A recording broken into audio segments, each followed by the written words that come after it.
ഈശോമിശിഹായ്ക്ക് സ്തുതിയായിരിക്കട്ടെ. വിശുദ്ധ മത്തായിയുടെ സുവിശേഷം 21-ാം അധ്യായം 28 മുതൽ 32 വരെ. രണ്ടു പുത്രന്മാരുടെ ഉപമ. ഈ ഊമയിലെ രണ്ടു പുത്രന്മാരും രണ്ട് വിഭാഗത്തെ പ്രതിനിധാനം ചെയ്യുന്നു. ദൈവത്തിന്റെ ഹിതമറിഞ്ഞിട്ടും അതനുസരിച്ച് പ്രവർത്തിക്കാത്ത ഒരു കൂട്ടർ, അതായത് ദൈവത്തിന്റെ സ്വന്തം ജനതയെന്ന് അഭിമാനിച്ചിരുന്ന യഹൂദർ.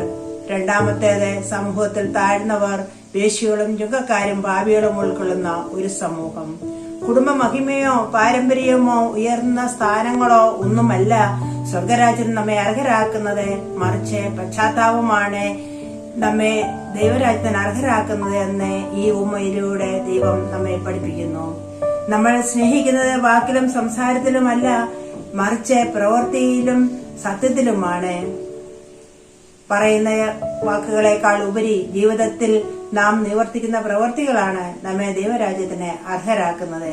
അതിന് നമുക്ക് ആവശ്യമായിട്ടുള്ളത് പശ്ചാത്താപവും ജീവിത നവീകരണവുമാണ്.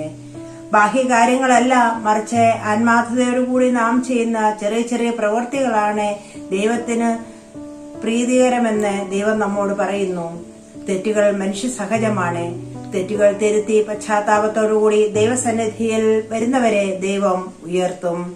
യേശു പറയുന്നു, പ്രഖ്യാപനങ്ങളല്ല പ്രവർത്തനങ്ങളാണ് ആവശ്യം. പ്രവർത്തിക്കുമ്പോൾ തെറ്റുപറ്റാം, എന്നാൽ ആ തെറ്റുകളെ കുറിച്ച് അനുദപിച്ച് ദൈവസന്നിധിയിൽ വർദ്ധിക്കുവാൻ, തിരിച്ചു വരുവാൻ മനസ്സുണ്ടെങ്കിൽ ദൈവം നമ്മെ ഉയർത്തും. പാപബോധവും പശ്ചാത്താപവും നമ്മിലുണ്ടാവുവാൻ സർവശക്തനായ ദൈവത്തോട് നമുക്ക് പ്രാർത്ഥിക്കാം.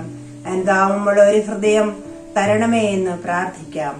തെറ്റു ചെയ്ത് ഓടിയകന്നാലും തള്ളി പറഞ്ഞാലും മുറിപ്പെടുത്തിയാലും നമുക്ക് വേണ്ടി കാത്തിരിക്കുന്ന, സ്നേഹം പകർന്നു തരുന്ന ഒരു ദൈവം നമ്മോടൊപ്പമുണ്ട് എന്നുള്ള ബോധത്തോടെ അനുതാപത്തോടെ നമുക്ക് ദൈവത്തിങ്കിലേക്ക് ഓടിച്ചെല്ലാം. അപ്രകാരം നമ്മൾ ഓരോരുത്തരും ദൈവത്തോടുകൂടി ദൈവ പങ്കാളികളായി തീരും. ദൈവം നമ്മെ അനുഗ്രഹിക്കട്ടെ.